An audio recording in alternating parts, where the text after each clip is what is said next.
Hello everyone, this is Swati Singh. Welcome to Shreeji classes. Last time पे हम लोगों ने थर्मोडायनेमिक्स में स्टेट फंक्शन और पाथ फंक्शन समझा था। ठीक है, एक टर्म होता है साइक्लिक रूल। उसके अकॉर्डिंग अगर कोई भी सिस्टम हमारा साइक्लिक रूल फॉलो करता है तो उसका जो डिफरेंशिएशन करेंगे, डिफरेंट जैसे हमारा कोई टर्म है ए बी सी, इन सब का डिफरेंशिएशन करके जो प्रोडक्ट होगा वो 1 के बराबर हो। ठीक है, तो एक ऐसा ही क्वेश्चन हम कर लेते हैं जिससे हमारा जो कॉन्सेप्ट है इस पॉइंट ऑफ व्यू का, वो इस कॉन्सेप्ट का जो हमारी समझ है वो थोड़ी बढ़ जाए। ठीक है, तो पहला है verify the cyclic rule for verify the cyclic rule for 1 mole of ideal gas। ठीक है, हमें वेरीफाई करना है साइक्लिक रूल किसके लिए? 1 मोल आइडियल गैस के लिए। ठीक है, अब हमको पता है कि जो आइडियल गैस है उसकी इक्वेशन क्या होगी। थर्मोडायनेमिक्स थोड़ा टफ है, अगर कोई चीज नहीं समझ में आ रही है तो आप रिपीट करके देखिए। जो चीजें क्लास में कराई गई हैं उसको रिपीट करिए, अपने आप से पढ़िए। एक बार अगर नहीं समझ में आ रही तो क्लास रिपीट कर लीजिए, नहीं तो बुक एक बार देखिए, चीजें क्लियर होंगी। ठीक है, तो साइक्लिक रूल हमें समझना है अगर 1 मोल आइडियल गैस है उसके लिए। ठीक है, तो वेरीफाई करना आइडियल गैस के लिए, तो PV is equal to N R T होता है। ठीक है, एन हमारा क्या है? 1 मोल।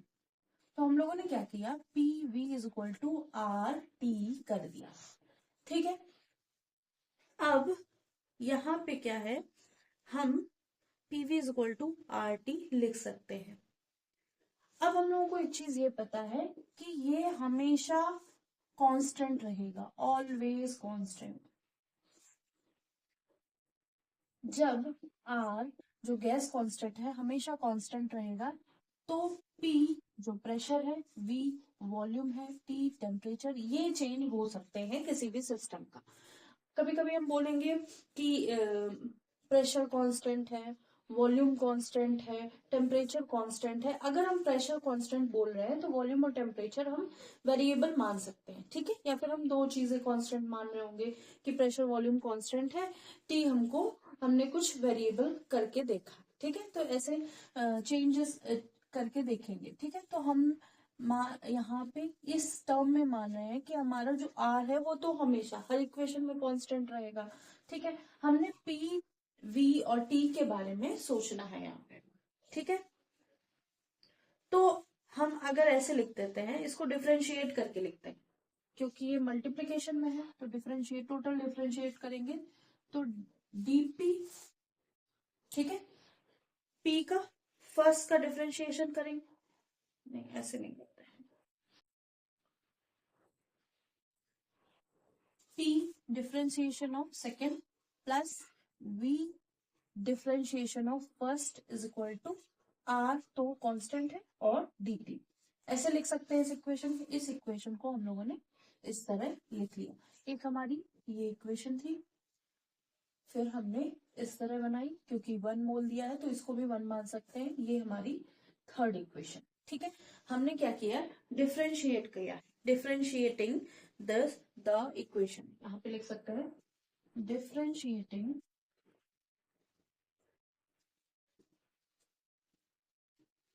The equation. कौन सी है? सेकेंड। सेकेंड को हम लोगों ने डिफ्रेंशिएट करके ये किया। तो फर्स्ट, जब दो संख्याएं या दो वेरिएबल किसमें होंगे? मल्टीप्लाई में होंगे, तो फर्स्ट को एज इट इज लिखेंगे, फिर differentiation of second plus second को एज इट इज लिखेंगे, differentiation of first is equal to R D T. अगर कोई नहीं है, कांस्टेंट है, तो कांस्टेंट को एज इट इज लिख देंगे क्योंकि मल्टीप्लाई में है, और जो दूसरा कोई टर्म है उसको हम डिफरेंशिएट करके लिख देंगे। ठीक है, यहाँ पे पहली कंडीशन हम ये मानते हैं, इफ T इज कांस्टेंट, अगर T या टेम्परेचर कांस्टेंट है तो क्या करेंगे, और T अगर कांस्टेंट है तो अगर हम इसका डिफरेंशिएशन करेंगे dt इज इक्वल टू, तो 0 हो जाएगा। मतलब किसी भी संख्या का डिफरेंशिएशन अगर हम कर रहे हैं, वो संख्या कांस्टेंट वैल्यू है, ठीक है, संख्या उसी को बोलेंगे ना जो कांस्टेंट वैल्यू है, उसका अगर हम डिफरेंशिएशन कर लेते हैं तो वो हमेशा 0 आएगा, ठीक है। अगर हमने पहला केस माना कि टेम्परेचर क्या है, कांस्टेंट है, दूसरा केस मानेंगे हम जिसमें इफ प्रेशर इज कांस्टेंट, ठीक है। अगर हम प्रेशर को कांस्टेंट मानेंगे तो dp is equal to differentiation of pressure will be 0। अगर हम थर्ड कंडीशन या थर्ड केस मानते हैं जिसमें इफ v या वॉल्यूम इज कांस्टेंट, तब क्या होगा, तब हम dv इज इक्वल टू 0 कर सकते हैं, मतलब चेंज। कहने का मतलब टेम्परेचर अगर कांस्टेंट है, अगर हमने कोई सिस्टम लिया, उस सिस्टम का टेम्परेचर हमने 27 डिग्री सेल्सियस पे पूरा जो हमें सिस्टम के साथ काम करना था, जो भी रिएक्शन करनी थी, हीट करना था, कूल करना था, या हमने कुछ प्रेशर दिया, वॉल्यूम दिया, कुछ भी दिया, लेकिन हमारा टेम्परेचर हमेशा 27 डिग्री सेल्सियस रहा। तो अगर हम देखेंगे टेम्परेचर में चेंज, dt का डिफरेंशिएशन, dt मतलब चेंज इन टेम्परेचर इनिशियली और फाइनली 27 डिग्री सेल्सियस रहा, तो हमारा चेंज इन टेम्परेचर 0 रहा, ठीक है। इसी तरह से अगर हम प्रेशर की बात करें, हमने पी लिया 1 एटमॉस्फेयर सारी रिएक्शन के टाइम में, ठीक है। इनिशियली भी हमारा जब हमारा ये ए था और फिर हमने इसमें कुछ मिला के इसको बी बना दिया, तो जब बी बनाया तो भी प्रेशर हमारा क्या था, 1 एटमॉस्फेयर। जब 1 एटमॉस्फेरिक प्रेशर था तो डीपी चेंज इन प्रेशर, यहां से यहां तक पहुंचने में चेंज इन प्रेशर कुछ है ही नहीं, कुछ चेंज ही नहीं हुआ, तो 0 आया, ठीक है। अगर हमने 1 लीटर वॉल्यूम लिया, ठीक है, सॉल्यूशन लिया ए का, और उसमें ही कुछ करके हम लोगों ने उसको बी बनाया, ये अभी भी 1 लीटर ही है, तो चेंज इन वॉल्यूम 0 आया, ठीक है। यहां से ये भी 1 लीटर है, ये 1 लीटर है इनिशियली, मतलब अगर final volume V F minus V I करें तो क्या होगा, 1 litre minus 1 litre equal to 0। तो यही चीजें हम लोगों ने तीनों केसेस में ली है। यहाँ हम लोगों ने प्रेशर पूरे काम के दौरान हम लोगों ने टेम्परेचर को कांस्टेंट रखा, यहाँ पे पूरे काम के दौरान हम लोगों ने ड्यूरिंग द प्रोसेस हम लोगों ने क्या रखा, प्रेशर को कांस्टेंट रखा। तो there is no change in pressure, ठीक है। और जब हम वॉल्यूम की बात करेंगे तो हम लोगों ने पूरे वर्क के टाइम या पूरे ड्यूरिंग द प्रोसेस या सिस्टम में हम लोगों ने वॉल्यूम हमेशा कांस्टेंट रखा, देयरफॉर चेंज इन वॉल्यूम वो हमारा 0 हो गया। अब हम आगे की बात, ठीक है, ये बहुत इंपॉर्टेंट है, इसलिए ये इतना अच्छे से समझाया जा रहा है। तो हमारे पास गैस इक्वेशन है जिसमें 1 मोल आइडियल गैस ले ली है, तो हम लोगों ने गैस इक्वेशन ली, गैस इक्वेशन में n की वैल्यू 1 रख दी, तो PV is equal to RT आ गया। अब हम इस इक्वेशन को डिफरेंशिएट करेंगे, हमें पता है R कांस्टेंट है, ठीक है। तो अब हमने क्या किया है, T कांस्टेंट ले लिया। जब हम T कांस्टेंट ले लेंगे तो यही जो कंडीशन है इसको हम रीअरेंज करके लिखेंगे, ठीक है। तो हम लोग इसको ऐसे लिख सकते हैं, इसको देखिए, ये है टोटल डिफरेंशिएशन जब कैपिटल डी है, ठीक है। जब वो डेल वाला साइन बनाते हैं ना, सिग्मा जैसा कुछ, तो वो क्या होता है, पार्शियल डिफरेंशिएशन, तो ध्यान रखना, ठीक है। हाँ, तो हम लोगों ने यहाँ पे dt को 0 ले लिया, तो क्या हो गया, p dv plus v dp is equal to r, और dt 0 है तो ये 0 होगा। आप चाहें तो यहाँ पे ये टोटल डिफरेंशिएशन भी ले सकते हैं, चाहे तो आप डेल भी ले सकते हैं। तो इसको हम रीअरेंज कर लेते हैं, फिर हम उस फॉर्म में भी लिख लेंगे। तो p dv is equal to minus, ये तो 0 हो गया ओवरऑल, इसको हम इधर ले गए v dp, ठीक है। तो dv इज इक्वल dv, इसको इधर ले आए, upon dp is equal to minus v by p, ठीक है। ये हमारा आ गया, लास्ट तक दिख रहा है। इसको हम एक तरह से और लिख सकते हैं।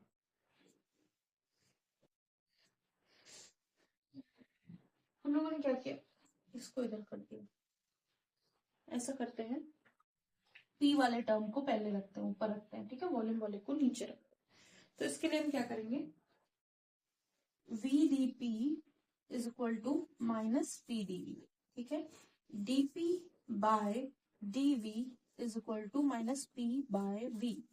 ये वाली जो इक्वेशन है इसको हम ऐसे भी लिख सकते हैं, del p by del v, जैसे वो लिखा था उसको भी उल्टा करके हम लिख सकते थे, कोई दिक्कत नहीं थी। Del p by del v is equal to minus p by v, ठीक है। ये हमारी, जब हम लोगों ने कांस्टेंट टेम्परेचर किया तब हमारी ये इक्वेशन बनी। अब हम प्रेशर को कांस्टेंट करेंगे, जब हमने प्रेशर को कांस्टेंट किया तो डीपी जहां आएगा वो 0 हो जाएगा, उसके अलावा जो बचेगा वो हम लिख देंगे, P D V is equal to R D T, ठीक है। अब हम dv बाय dt को एक साइड कर लेंगे, dv बाय dt को एक साइड करेंगे, dv by dt is equal to r by p, ठीक है। इसको और कैसे लिख सकते हैं, del v by del t is equal to r by p। अब हम वॉल्यूम की बात करेंगे, जो ऐसा टर्म जिसमें dv 0 हो तो ये वाला टर्म 0 कर लेंगे, बाकी एज इट इज लिख देंगे, तो v dp is equal to r dt, ठीक है। अब हम dp बाय dt एक साइड कर लेंगे और r बाय v एक साइड, ठीक है।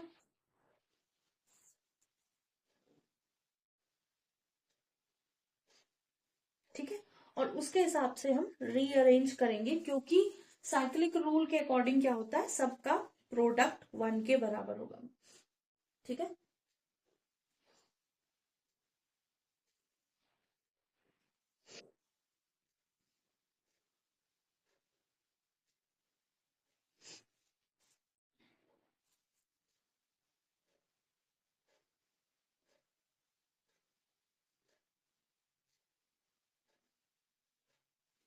ठीक है, इसको भी हम ऐसे लिखेंगे, del P by del T equal to R by V। अब जो साइक्लिक रूल होता है वो क्या होता है वो लिख लेते हैं एक बार। साइक्लिक रूल होगा हमारा, जैसे हमने del P by del V ये पहले निकाला, इसको नोट कर लीजिए, फिर लिखते हैं साइक्लिक रूल क्या होता है, उसके बाद ये पूरा लिखेंगे। 2 स्टेप बचे हैं बस, और कुछ नहीं।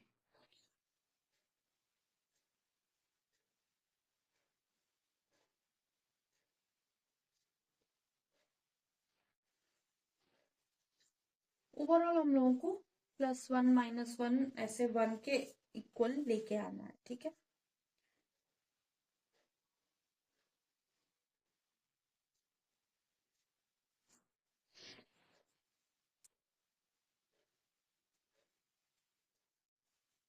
होप सो नोट कर लिया होगा,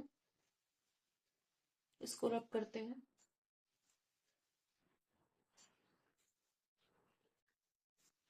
तो जो है हमारे पास वो हम लिख लेते हैं। पहले हमने किया del P by del V at constant T is equal to minus P by V, ठीक है। फिर हम लोगों ने किया del V by del T at constant P is equal to R by P, ठीक है। कुछ भी हम लोगों को रीअरेंज करना होगा हम करेंगे, ठीक है। फिर हमारे पास थर्ड आया del P by del T at constant V is equal to R by V, ठीक है। देख लेते हैं, del P by del T is equal to R by V। अब साइक्लिक रूल के अकॉर्डिंग हमें क्या है, हम लोगों ने क्या लिखा, ऐसे ऐसे ऐसे ऐसे P V T, ठीक है। तो अब इनका जो भी हम अरेंजमेंट, जब हम ऐसे जाएंगे, ये यहाँ से T से P में जा रहे हैं तो हम लोगों को पॉजिटिव साइन मिलेगा, P से V में जा रहे हैं तो पॉजिटिव साइन, अगर V से P में जा रहे हैं तो नेगेटिव साइन, ठीक है।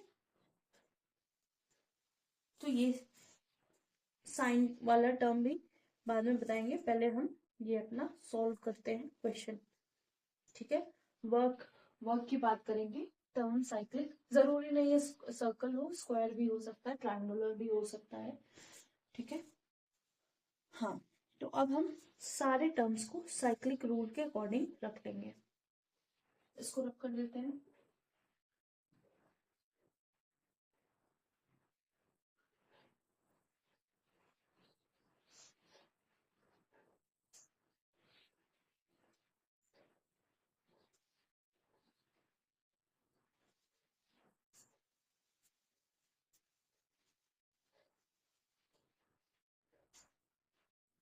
तो हम लोगों ने del P by del V at constant T लिया, मल्टीप्लाई, अब जो यहाँ है वो हमको यहाँ चाहिए, तो हम लोगों ने del V by del T किया एट कॉन्स्टेंट पी। अब जो यहाँ है वो हमको यहाँ चाहिए, लेकिन यहाँ पे क्या है, हम लोगों ने ये उल्टा लिख रखा है, ठीक है। तो इसको हम पलट के लिख लेंगे, इसको पलट के कैसे लिखेंगे, del T by del P at constant v is equal to v by r, ऐसे लिख सकते हैं, ठीक है, लिख लेंगे। इसमें कुछ चेंज नहीं हुआ है, बस हम लोगों ने रिवर्स कर लिया है, रेसिप्रोकल ले लिया है।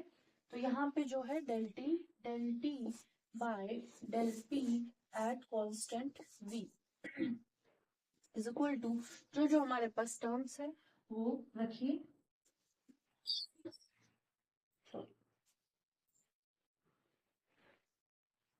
तो साइकिल रूल में क्या होगा, यूनिटी के बराबर होना चाहिए, ठीक है, माइनस यूनिटी के बराबर होना चाहिए। तो अब हम सारी वैल्यूज रखेंगे। Del P by del V क्या है, minus P upon V. Del V by del T क्या है, मल्टीप्लाई आर बाय पी।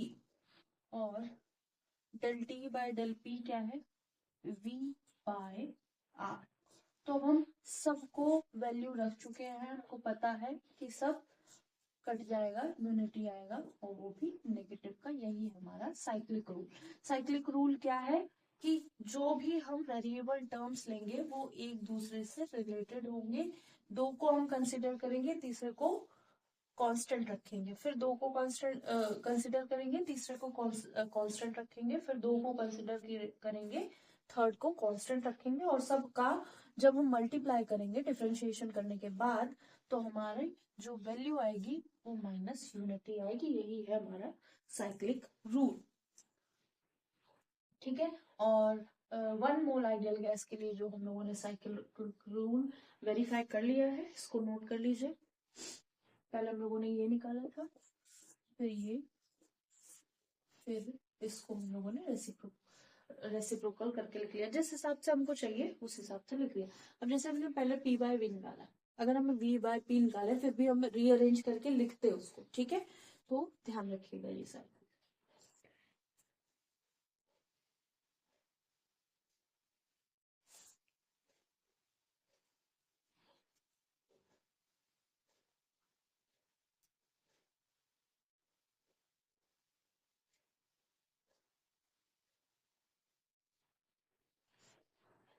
तो होप सो ये नोट हो गया होगा, इसको रब करते हैं। जो साइक्लिक रूल होता है, एक फॉर्मूला होता है जिसमें रिलेशन होता है पार्शियल डेरिवेटिव्स का, 3 टर्म्स का, ठीक है, जो इंटरडिपेंडेंट होते हैं। जैसे यहाँ पे पी वी टी 3 वेरिएबल्स है जो एक दूसरे के ऊपर इंटरडिपेंडेंट है, इनका पार्शियल डिफरेंशिएशन किया हम लोगों ने, और सबको माइनस यूनिटी या फिर -1 के बराबर कर दिया। यही है हमारा साइक्लिक रूल, ठीक है। इसको रब करते हैं।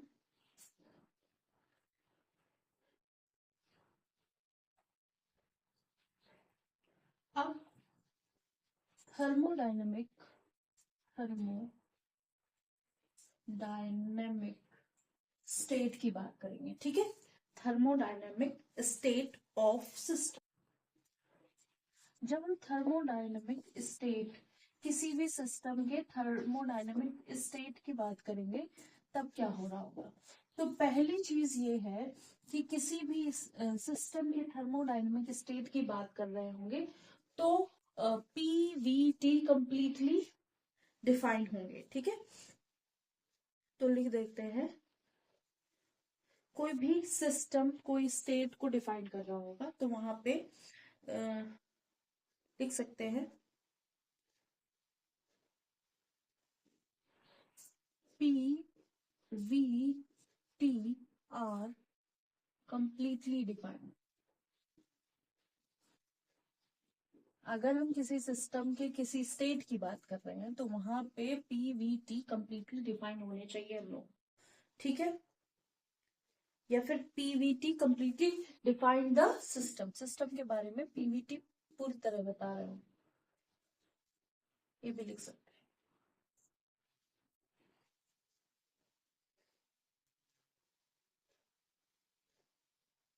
और जो सिस्टम होगा जिसकी स्टेट वेरिएबल्स कांस्टेंट वैल्यूज होंगे, ठीक है, टाइम के साथ नहीं चेंज होंगे, ठीक है। जैसे हमने स्टेट की बात करी, ये स्टेट है ए, इनके कुछ वेरिएबल्स है पी वी टी, ये वेरिएबल्स है और वो अटेन कर रहे होंगे कांस्टेंट वैल्यूज को, कांस्टेंट वैल्यू कुछ ना कुछ बता रहे होंगे, ठीक है। और ये वैल्यूज टाइम के साथ नहीं चेंज होंगी क्योंकि ये इक्विलिब्रियम, थर्मोडायनेमिक इक्विलिब्रियम बता रही है, ठीक है। तो इसमें ये नहीं, बस ये में हमें ये पता है कि पीवीटी कंप्लीटली डिफाइन कर रहा होगा सिस्टम को।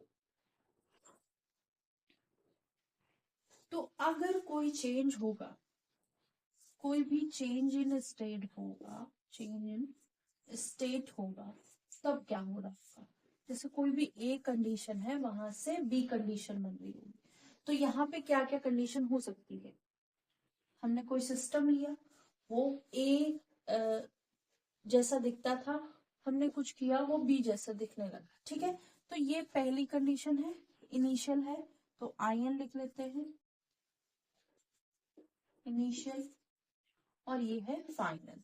तो यहाँ पे कौन कौन से तरह के चेंजेस हम देख सकते हैं। तो यहाँ पे हम पहला चेंज देख रहे होंगे, जैसे चेंज इन वॉल्यूम, या तो यहाँ पे चेंज इन वॉल्यूम हो रहा होगा, या फिर चेंज इन प्रेशर हो रहा हो, या फिर चेंज इन टेम्परेचर हो रहा हो, या चेंज इन एनर्जी हो रहा हो, ठीक है।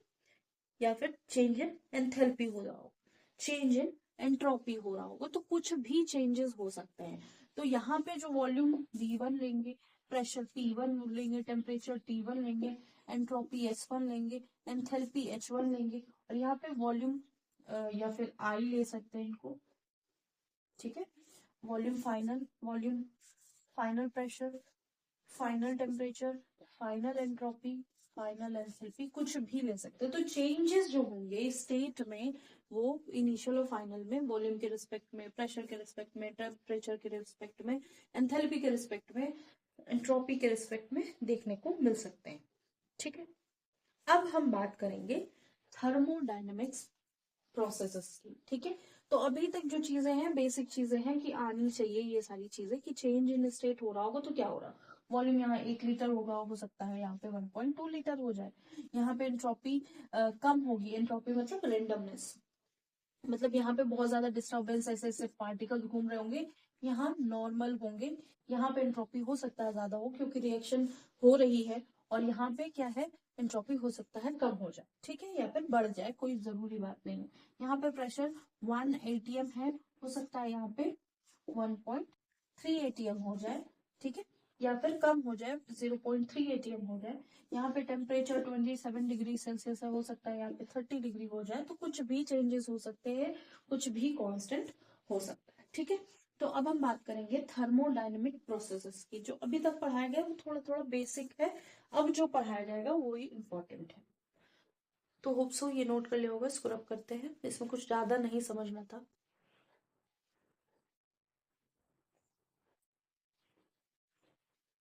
thermodynamic processes या प्रोसेस। अब थर्मोडायनामिक प्रोसेस जो होते हैं उसमें क्या, यहाँ पे क्या है, हम कोई एक सिस्टम लेंगे ए और वहां से सिस्टम बी तक पहुंचना है। मतलब ए कंडीशन में था इनिशियली, वो ए जैसा दिखता था, बाद में बी जैसा दिखने लगा। ठीक है, तो ये या ए से बी जैसे लगने में, मतलब यहाँ पे हम कह देते हैं, यहाँ पे एसिड था, हमने इस पे बेस मिक्स किया और यहाँ पे क्या हो गया, सॉल्ट मिला और वाटर मिला। ठीक है, ऐसा कुछ हुआ।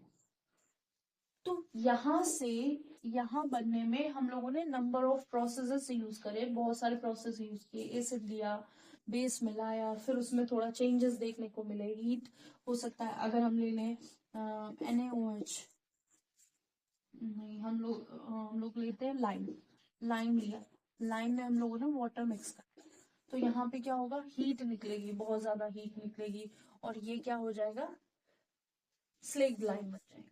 ये क्विक लाइम लिया हम लोगों ने, क्विक लाइम लिया, क्विक लाइम, और ये स्लेग लाइम। तो यहाँ से यहाँ पर जाने में क्या हो गया, बहुत सारे ऑपरेशंस हुए, बहुत सारे चेंजेस देखने को मिले। तो ये सारे थर्मोडायनेमिक प्रोसेस में देखने को मिलेंगे।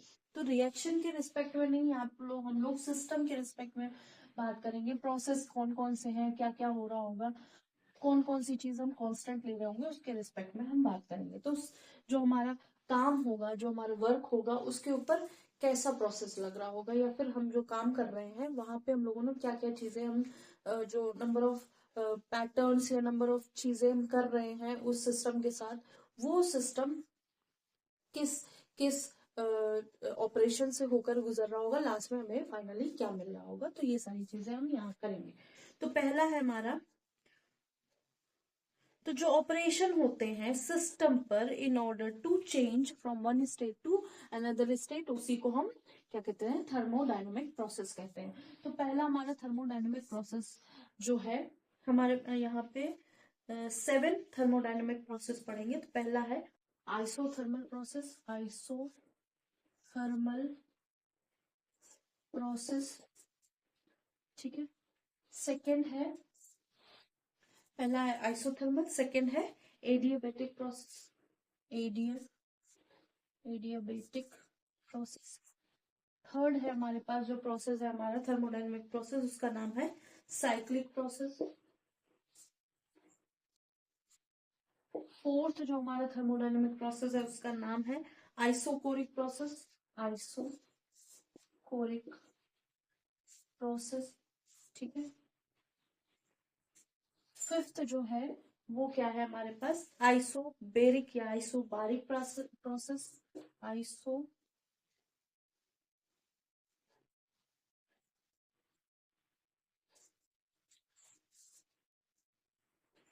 सिक्स्थ है हमारे पास रिवर्सिबल प्रोसेस, और सेवेंथ है इरिवर्सिबल प्रोसेस। सारे प्रोसेस हम लोग एक एक चीजें पढ़ेंगे, अभी मेन चीजें समझ लेते हैं। आइसो मतलब एक जैसा, थर्मल मतलब हीट या टेम्परेचर। तो यहाँ पे टेम्परेचर की बात करेंगे, तो जहां पे एक जैसा टेम्परेचर हो, मतलब यहाँ पे क्या होगा, T कांस्टेंट। अब एडियाबैटिक क्या है, एडियाबैटिक में क्या होगा, नो एक्सचेंज ऑफ हीट, तो यहाँ पे क्या होगा, Q इज इक्वल टू 0। ठीक है, साइक्लिक प्रोसेस मतलब एक साइकिल में प्रोसेस हो रहा है। तो प्रोसेस जो इनिशियल स्टेट है और ऑपरेशन होने के बाद, मतलब इनिशियली यहाँ था, ऑपरेशन होने के बाद फिर वो पहले जैसा हो गया। तो यहाँ पे क्या होगा, जो चेंज इन एंथैल्पी है और चेंज इन इंटरनल एनर्जी है, तो यहाँ पे delta U is equal to 0 होगा, delta H is equal to 0 होगा। तो एंथैल्पी और internal energy, U internal energy है, अभी तक नहीं बताया है, लेकिन यू इंटरनल एनर्जी के लिए यूज होगा, एच एंथैल्पी के लिए। तो ये 0 हो जाएगा। आइसो फिर से वर्ड आ गया, आइसो मतलब एक जैसा।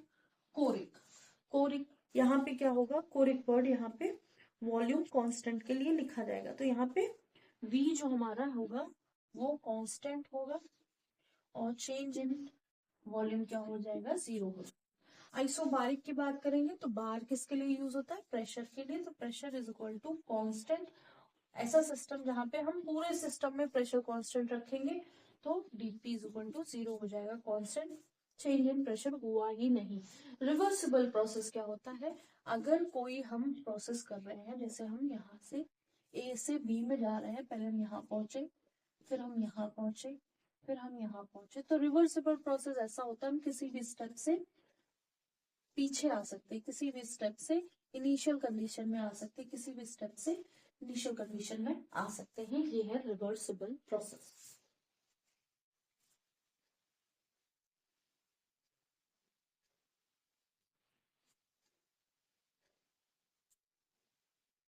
तो ये प्रोसेस बहुत स्लो हो रहा होगा, इसलिए हम कभी किसी भी कंडीशन में पहुंच गए हो, उस कंडीशन से हम पीछे आ सकते हैं। इरिवर्सिबल ये मतलब यहाँ से अगर हम A1 कंडीशन पे पहुंचे, A2 कंडीशन पे पहुंचे, A3 कंडीशन पे पहुंचे, ऐसे पहुंच रहे हैं, तो यहाँ से यहाँ आने में बहुत कम एनर्जी लग रही होगी, इस तरह से भी बात कर सकते हैं। तो बहुत इजिली हम इनिशियल स्टेट पे आ सकते हैं, ज्यादा बिना बहुत ज्यादा एनर्जी खर्च किए, ठीक है। और इरिवर्सिबल प्रोसेस क्या है, हम ए से बी में पहुंच गए हैं, ठीक है, अब हम वापस नहीं आ सकते, ठीक है।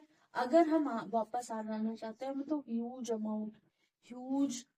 अमाउंट ऑफ एनर्जी हमको यूज करनी पड़ेगी, बहुत वेरी हाई एनर्जी। तो ऐसा सब मुमकिन नहीं होगा, जब होगा कभी मुमकिन तो वो वाली बात करी जाएगी, क्योंकि इरिवर्सिबल प्रोसेस है, पीछे आ ही नहीं सकता, ठीक है। इसको कभी भी रिवर्स नहीं करा जाएगा, और ये फास्ट चेंज होता है, ये स्लो चेंज होता है, पहले ये बनेगा, ये बनेगा, ये बनेगा, ये धीरे धीरे बदल रहा होगा, इसको किसी भी टाइम अपने इनिशियल स्टेट पे ला सकते हैं। लेकिन यहाँ पे क्या है, बहुत ज्यादा एनर्जी की नीड होगी हमें फिर से लाने पर, और ये फास्ट प्रोसेस हो रहा होगा, जल्दी से बी में कन्वर्ट हो जाएगा, उसके बाद हम इसको ए जैसा बना नहीं सकते, ठीक है। तो ये 7 प्रोसेस है।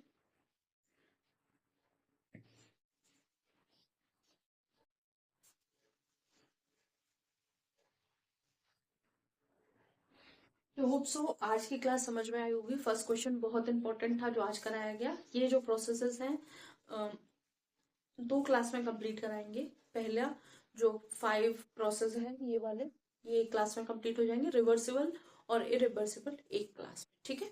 तो होप सो क्लास समझ में आई होगी। जो चीजें नहीं समझ में आई हैं या फिर कुछ ऐसा लग रहा है कि डाउट है, तो आप दोबारा से क्लास देख लीजिए, एक बार अपनी टेक्स्ट बुक उठा के देख लीजिए, चीजें क्लियर हो जाएंगी। थर्मोडायनेमिक थोड़ा सा ट्रिकी होता है, थोड़ा सा उसमें जो डिफरेंशिएशन ये सब वर्ड्स इस्तेमाल होते हैं उसकी वजह से दिक्कत हो सकती है, ठीक है। तो अगर आपने मैथ्स ढंग से पढ़ रखी है तो कोई दिक्कत नहीं, नहीं पढ़ी है तो फिर एक कमेंट कर दीजिएगा, हम डिफरेंशिएशन की एक क्लास, 1 या 2 क्लास जो भी होगा वो कंप्लीट करा देंगे, जो जो फॉर्मूला होंगे वो, नहीं तो शॉर्ट्स में सारे फॉर्मूला या फिर फोटोज डाल देंगे, ठीक है, पिक्स सारी डाल देंगे। तो आज के लिए इतना ही। लाइक कीजिएगा, सब्सक्राइब कीजिएगा, शेयर कीजिएगा और कमेंट करके बताइएगा क्लासेस कैसी हैं। कुछ नया पढ़ना हो उसके लिए भी आप कमेंट कर सकते हैं। आज के लिए इतना ही। Thank you.